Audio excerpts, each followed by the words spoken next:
You're listening to Talking to Teens, where we speak with leading experts from a variety of disciplines about the art and science of parenting teenagers. I'm your host, Andy Earle, creator of the Teenage Personality Quiz. Head to talkingtoteens.com for a free PDF explaining how your teenager thinks.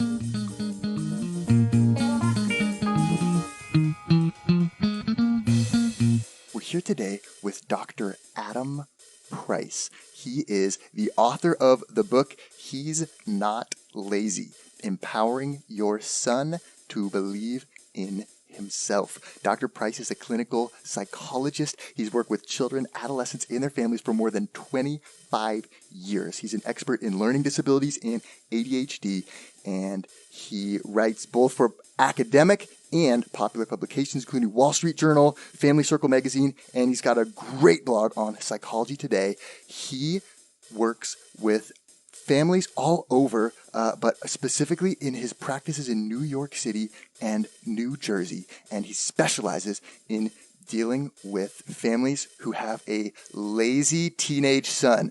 But, as you'll see in the title of his book, maybe the kid isn't really lazy. So we're going to talk to Adam here about his book, He's Not Lazy. Adam, thank you so much for making the time to come on the show today. The book is He's Not Lazy, and a lot of it is based on clients that you've had and families that you've worked with. It says you've worked over 25 years in this area dealing with teenagers who are kind of struggling at home and having some fights with their parents, arguing, and the parents think the kids are lazy. And a lot of it seems to come down to school and grades and not having motivation to do well. So I'm super curious how you kind of fell into that niche and what your kind of story is that then ultimately led you to write this book. Well, first of all, it was both my clinical practice, but then as I got curious about the subject, because, Andy, honestly, I was seeing so many boys in my practice who were what I call opt-outs. You know, the thing is that we hear a lot, and I'm sure you've talked to people on the podcast who talk about all the pressure that kids are under today, and they're really under so much pressure. But a lot of the media attention tends to focus on, an academic, super elite. The kids who are in AP classes, they speak foreign languages, they play sports, et cetera, et cetera. And Yeah, the pressure cooker is so intense. And they really under a lot of pressure. There's no question. Their parents take a Harvard or bust mentality. But there's another kind of kid, typically overlooked class of boys that I started seeing in my practice. And to me, they were manifesting their stress in just different ways. They were less obvious.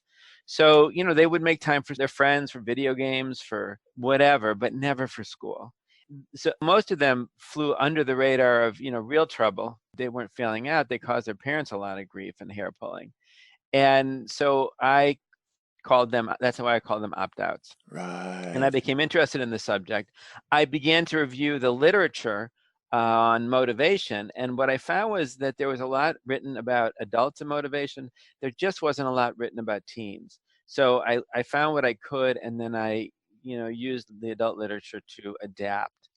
I will tell you, though, that my son, who's now 26 and in graduate school at UCLA, said to me recently, he said, "Dad, you wrote that book called He's Not Lazy." And I said, "Yeah."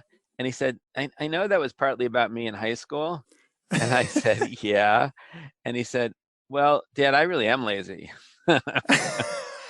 So he blew my hypothesis, but he's doing okay. Well, he's in graduate school at UCLA. He's doing something, and he's found something that he's really passionate and interested in. So, I guess it depends on how you define lazy. In terms of what a lot of parents, would hope for their kids, he seems to be doing all right.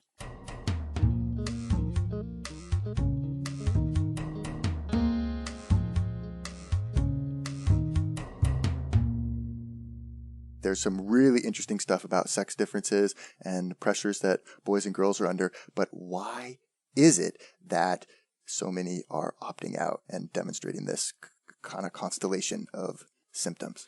Right. So there's a number of reasons. It's a complex issue, but when I started doing the research, I started with the gender differences in learning because that was interesting to me, and I found that there really are some significant gender differences. And Yeah. though we think that men and women are so different, and we are, you really can't tell a man's brain from a woman's brain.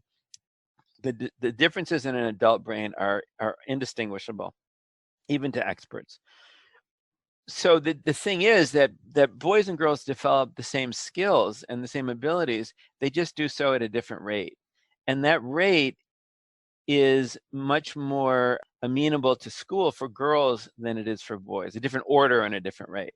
So boys' visual spatial skills develop first ahead of girls in general. That doesn't mean girls don't catch up. But other than that, girls' verbal skills develop sooner. Their ability to sit still and pay attention, their focus develops sooner. And girls are much more interested in pleasing adults than boys are at a young age. So, and I'll get to that in a minute. So Yeah.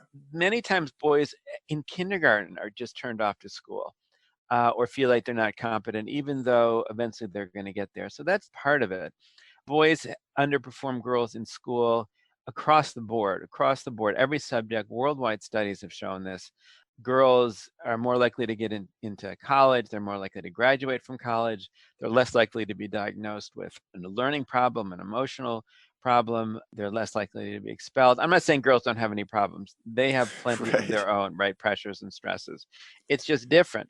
Um, Yeah. so, and I personally, I think that girls have been ahead of boys in school since compulsory education began.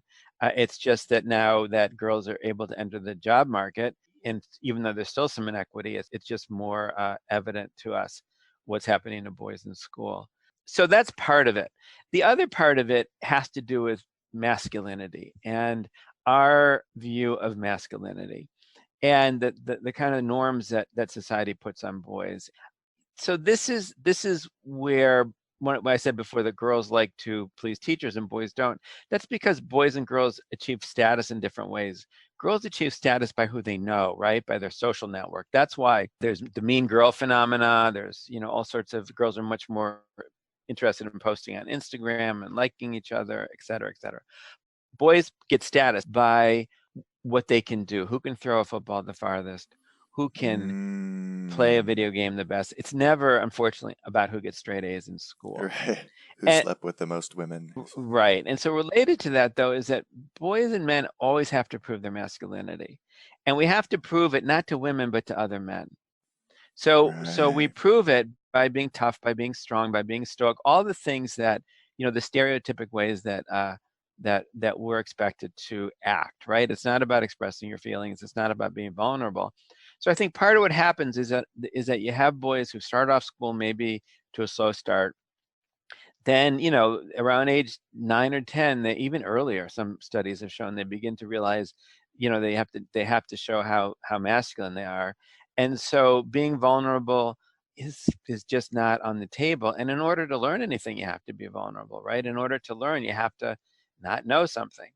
And so, especially if a boy maybe is too bright and is bored or has an attention problem or a learning issue, I think it's really easy for boys to get turned off to school. So that's kind of the beginning step of all of this.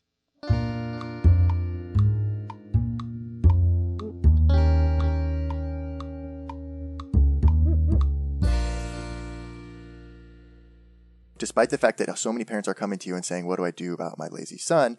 you are not convinced that the kid really is lazy. And you have an interesting thing early on in the book, page 5, from Stephen Covey's book, The 7 Habits of Highly Effective People, where he's talking about his own teenage son who was failing, having troubles socially, academically, and athletically. And what he ended up doing was kind of creating a paradigm shift. Yes. So what do you mean when you talk about a paradigm shift, Well, and what's it, that it important? it may sound like big words, but it's pretty simple. The thing is Right. that boys need more time. They need more time to grow. They need more time to develop. And what's happened is that yesterday's late bloomer has become today's underachiever. I never hear that term late bloomer anymore, but I do hear about a lot of Yeah. underachievers. And that's a problem, Andy, because, a late bloomer can still catch up. but an underachiever is Right. already behind. Aren't labels just so powerful? And the subtle words that we use to just label ourselves and label each other can have such profound effects. And They really can, and they can be helpful, but they can also be limiting, and they can also be hurtful. So I think that, one of the most important things I want parents to walk away with from reading my book, from hearing this podcast, is that most boys just need more time. And the mm, problem is, that we don't think we have that time. There's so much pressure on parents to produce top performing students by the time they reach the age of 18. That's not really what the goal is, right? The goal is to produce students who can then enter adulthood being able to learn a lot of lessons and grow. But we seem to want to speed up the biological process of learning. So we found that there's no more room for mistakes, there's no more room for failure. Everything from kindergarten on seems to many parents where will affect where their kids get into school. I was talking to a sixth grade boy yesterday in my practice who goes to a nearby public school in a pretty competitive, affluent suburb, and he was in tears because he wasn't going to get into the accelerated math in sixth grade. And he right. said, if I don't get into the accelerated math, it's going to affect where I go to college. But you don't understand. That puts me on track for the thing next year, and then that puts me on track for the thing in the next year, and then there's a program, and then, Absolutely. yeah, right. Yeah. Just my future is ruined. And that is the message that a lot of kids get.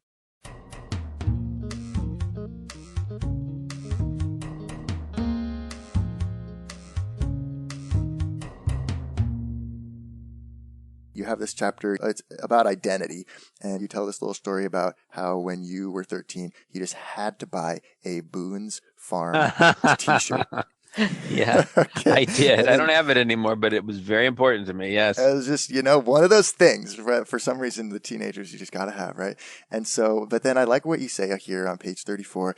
You say, it's important that you honor all of your son's new ventures and experiments. He needs you to see, quote, the changed him. Support his experimentation as long as he's being safe. I thought that was really interesting. And you talk about the being safe. You have to draw the line somewhere, but I guess from reading your book, you draw it a lot more, a lot more towards the side of giving the teenager autonomy and freedom to choose what they're going to do in their life than a lot of parents, I think. Well, here's the thing. First of all, the first part that you were talking about was just about normal adolescent development, right? And so adolescence is the time of trying on identities. And it's a time for teenagers to kind of figure out who they are. And so they look at role models, they look at their friends, and you were talking about labels before. So teenagers very often like to assign a label to themselves. I'm an athlete, or I'm a vegetarian, or whatever it is. Yeah, So for me, I dated myself, but back in the 70s, when these Boone's Farm T-shirts were around, that was an identity, right? And so, it's also about fitting in. It's also about, then and now, Timberland boots seem to be the thing to buy for some teenagers, reason, right? Yeah, and it was true when I was a kid too. But that also represented like an adult thing, right? It was wine, so there was yeah. something taboo about it. That's Um, alcoholic, right? yeah, Grown-ups drink yeah. Even alcohol. though I don't think my parents ever drank the stuff, but Oh, right. but but but that's part of it. The other part of it, though, really gets to the center of the book, and it has to do with what what are the things that help people to become motivated and help teenagers to become motivated. And in the book, I break it down to the 3 C's: control, competence, and connection.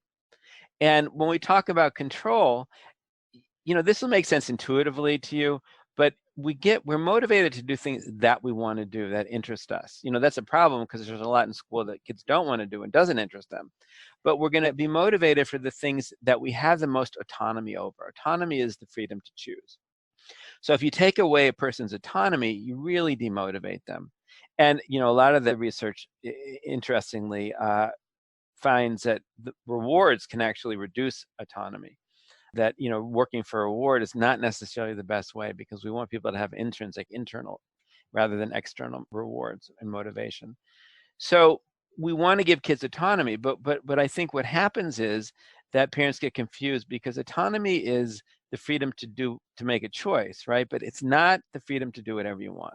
Right. And that's where accountability comes into play. There's no such thing as autonomy without accountability. And accountability is really important because that's how we learn. So if you make a decision, and my thing is, and I always tell patients this, you can't make a decision 100% of the time that's correct. Nobody can do that. Maybe not even 75% of the time. What you want to Right. do are make decisions that don't close off too many options. Because if you close Uh, up too many options, then you're stuck. So if you make a wrong decision, but you still have options ahead of you, that's okay. Another patient yesterday was talking about whether they wanted to try out for the select soccer team or whether they wanted to stay where they were. They really wanted to stay where they were for whatever reason, including fear of competing at a higher level. But I said, listen, sure. you get to make that decision. The good thing about this is if you don't apply for that team this year, you still have the option of applying for that team next year. And if you're on that team now and you want to go back to your old team, you have the option of doing that as well. So Right. autonomy is about choices, but it's if you're not held accountable, then you don't learn anything from your choices. So the world can hold us accountable, school can hold us accountable, parents need to hold kids accountable. And what I see happen in this age of over parenting and the parental bubble wrap that we wrap around our kids is that parents I think have lost sight of the fact that they need to hold their kids accountable. So I think you're right. well, yeah, I mean, a lot of people talk about this. So I think I don't want people to read my book or hear me talk and think I'm saying just let your kids do whatever they want. I'm not. You have to hold them Yep. accountable. So that means that if your son wants to have a sleepover on a Saturday night, that's fine. But if he stays over till 4 in the morning, stays up till 4 in the morning, you still have to hold him accountable and make sure he goes to soccer practice or church or whatever it is that he might have Sunday morning. He's made the choice to stay up, but the Yeah, right. accountability, right? So I think about, and you were kind of referring to this, I think about the limits we place on kids as a fence. And when they're Yeah. young, we want that fence to be smaller around them and more impermeable because they can get into more trouble, right? They're more impulsive, they don't have judgment. As they grow, the fence has to grow and get bigger around them. And we never want the fence to be too big that they can't occasionally climb over it because that's how kids learn also.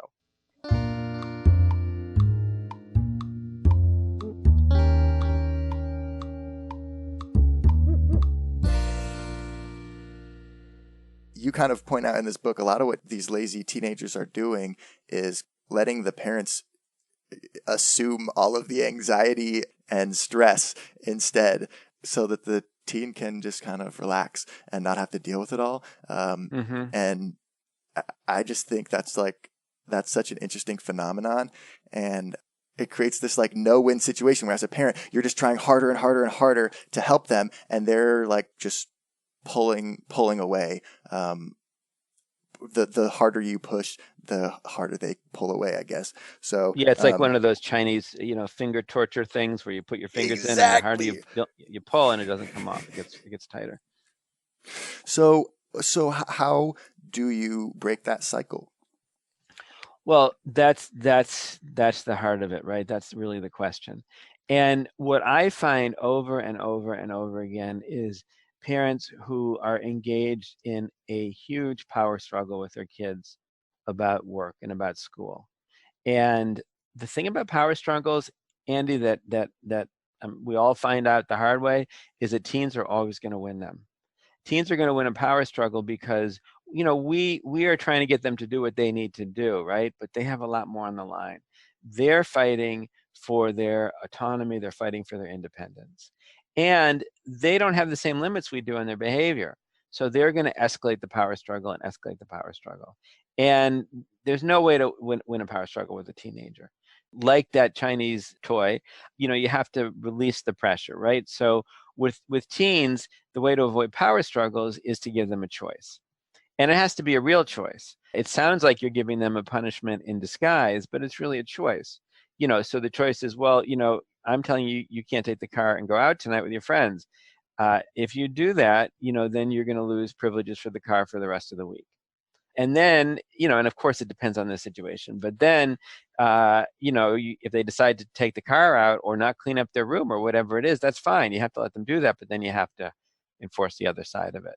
More often than not, they'll take the better choice. But with school, what happens is that parents end up, as you said it, you hit the nail on the head. Andy, they take on the anxiety of the kid. And if the parent is so anxious, the kid doesn't have to be. It's really giving the kid, doing them a favor, because what parents are inadvertently saying, and with the best of intentions, they're saying, I am so worried about your future. I am so worried about where you go to school that I'm going to do all the worrying for you. And then the kid's thinking, of course, unconsciously, oh, great, I don't have to worry about school. Then what happens is school doesn't become the issue. The parent becomes a target, right? The parent's anger, the parent's nudging, the parent's micromanaging. Then the war is not about whether the kid should do well in school or not. The war is about whether the kid should fight the parent, which is what kids want to do anyways, in many ways, so that they can gain independence and so they can separate. And that's not where we want the conflict to be. We want the conflict to be within the teenager. We want them to be struggling with it. We want them to be struggling with their future. We want them to be struggling with their grades. And so in order to do that, parents have to step back. They have to stop taking the responsibility for the kid. And it's really hard these days. It's really difficult because, as I said before, so many kids are so worried. So many parents are so worried about college, if their kid's going to get into college, where their kid's going to go to college. The system is really broken in terms of all that. But as I don't know if you know Rachel Simmons, she writes a lot about girls. She's written some great books. Yeah. She says just because the system isn't broken doesn't mean you should fix the kid. And I think that's really brilliant. So parents are under pressure, but what parents need to do is not just say you can do whatever you want, because then your kid will dig a hole so deep they can't get out of it. Rather, it's to set parameters. Parents' job is not to set the track, it's to make sure that their son or daughter stays on the track. That's a good example of autonomy. So they have to set parameters, and they can work out those parameters with their kid, and they can be, some parents get upset with me when I say this, but my philosophy is that it's their choice to get an A or not, but they should get Bs. Unless there's some other extenuating circumstances, like a learning issue, or that subject is really difficult for them. Right, But generally right. speaking, I think parents can expect Bs. A reasonably capable child growing up in our culture today should be able to pull that off. Yeah, Yeah, and it means that they put in enough effort to do above average. If they want it's a to put bare in the effort to minimum. be, exceptional, that's okay, but that's up to them. So, but Right. then the parent needs to step back, and that's where the autonomy comes in. The accountability is you got to get Bs. You have a conversation about it. You figure out if they need help or whatever, and then you step back, and then you see how they do. Now, stepping back means stepping back. It doesn't mean going into their room and asking them if they need anything, because you're really checking to see if they do their homework, right? That's not stepping back. Yeah, And right. it means stepping back for not a semester. I think that's too long a time. Every parent will figure it out differently, but some period of time, and then seeing how the kid does. And if they're doing fine, then you reevaluate it. If they're not, then it's time to say, you know what, I think you have too much time on your hands. I think you need to spend more time studying. So for the next 3 weeks or whatever it is, we're going to take away X. Yeah, we tried to do this was your plan, and we tried that for the last month here, and it looks like it didn't quite work, right? You didn't hit your target, you didn't hit your goals. So yeah, it seems like we need a little more rules here, some kind of Yeah, and it's not that it's time for them to use their plan, but it's time to kind of set some parameters, and then to see how the kid yeah, does. Now the thing is that a parent can't force a child to do their homework. So even if they take that step, their kid may still not do their homework. And that's okay. I mean, parents have to recognize what we were talking about earlier, right? Boys need more time to grow up. And one of the things that is really challenging and so hard, and we all do this, is to project into the future, right? We're not thinking about how our son is doing right now in the 10th grade. We're thinking about that and what it means for the rest of his life, right? You look at a room and you look at clothes on the floor and you think, well, he's never going to clean up his clothes, ever. And that's just not true. So you have to parent the kid that you have right then and there. So a few tries of this usually help the kid to give them the space to have their own anxiety, right? That's the whole point, to worry about their grades, to worry about their future, and know that the parent isn't going to step in and do that for them. And that's when change begins to happen. It might not be immediate. I don't, even when I work with kids in therapy, I don't see change after 3 months necessarily, but I see beginnings of change. That's because that's what development and maturity are all about. The saying, it's not a race, it's a marathon. It's not a sprint, it's a marathon. yeah, right. So patience is involved, but that patience is involved in watching kids grow up. Just kind of in general, if it could be done in 2 weeks, then We, we wouldn't keep them around till they were 18. If I had a way to have it done in 2 weeks, I'd be retired. Happily so, take away everybody's suffering about this. We are here with Dr. Adam Price talking about why your son is not really as lazy as you might think. And we're not done yet. Here's a look at what's coming up on the second half of the show. Every kid that I've ever worked with who's not doing well in school wants to do better. Parenting is so complex. It's the most complex relationship we have. This is normal. This is a part of parenting. This is okay. So it's really okay if your kid's team wins a championship for you to feel like, wow, that reflects well on me too, or if they get into this, the school of their dreams and your dreams, and you get to put that bumper sticker on the back of your car. It's okay to feel proud about that. But it's when we over-identify, when we forget that their experience is different than ours.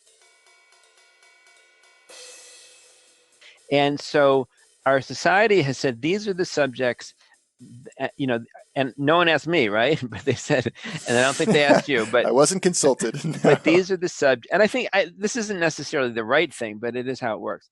So these are the subjects that we think you need to be proficient in. These subjects are taught all over the world, by the way. They're not just taught here. And we think you need to be proficient in them, partly because we don't know how you're going to contribute to the economy when you grow up, right? And so we're going to see how it goes. So I do tell kids this, and then I tell them that, in some educational systems, I know it used to be this way in the UK. I think it's changed somewhat, but by 8th grade, you were either bound for college or you were bound for a trade. And so most kids, when I say, you're ready to make that decision, they don't think so. Want to hear the full interview? Sign up for a subscription today. You get unlimited access to all the interviews I've conducted. It's completely affordable, and your subscription helps support the work we do here at Talking to Teens. Thanks for listening. I'll see you next time.